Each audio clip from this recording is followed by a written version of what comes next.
د غلجو میا صاحب ټوپک ځان سره ساتلی، د غرغشتو مولانا د ورځې به درس کولو او چې کوم حدیث کې به ورته اشتباه وشوه د شپې به په خوب کې ورته رسول الله صلی الله علیه وسلم وایي چې دا حدیث داسې دی. د شپې یوه بجه وه په دې تاکال کې ما ته وایي چې بچیا یو خبره ده چې وې کم که نه مالجی وې کوي. زه ناستم، نور علما ناستو، مال وې کوي. ویل وې کم که نه مالجی وې کوي. ویل ما په توحید کې یو رساله لیکلې وه، د شپې چې رساله خلاصه شوه نو خوب کې یو دوه کسه راله او زه یې ونیوم او روان یې کړم.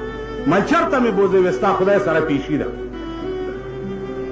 وی ما وی چې ما دې رساله کې څه غلطي کړې ده چې خدای ته پیش کم، راته وی چې نصیر الدین دا رساله تا لیکلې ده.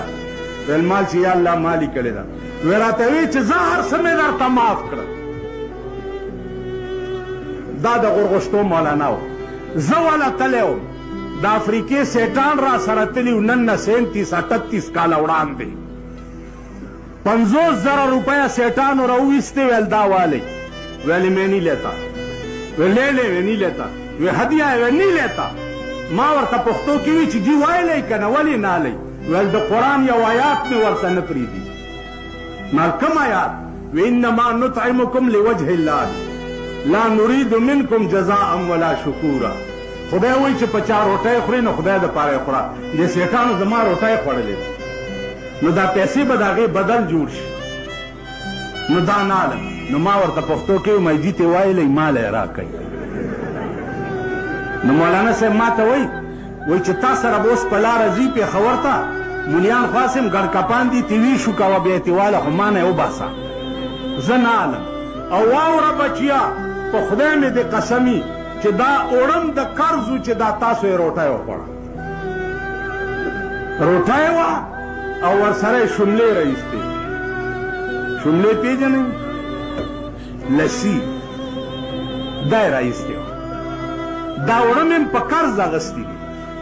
دا د غرغشتو مولانا حالو، دا د شیخ الهند حالو. مولانا مدني چې وفات شو جنازه یې د مدرسې د کوره وتې وه. مولانا غلام غوث هزاروي چې وفات شو په بفه کې د هغه د کفن دپاره چنده شوې وه. مولانا یوسف بنوري چې وفات شو نو جنازه یې د جومات د کوره وتې وه. مفتی محمود چې وفات شو نو خلکو جنازې ته نه کته، خلکو د هغه د کور تماشه کوله چې دې جونګړه کې دی اوسېدو. دې جونګړه کې زما عزیزانو علما دغه وو.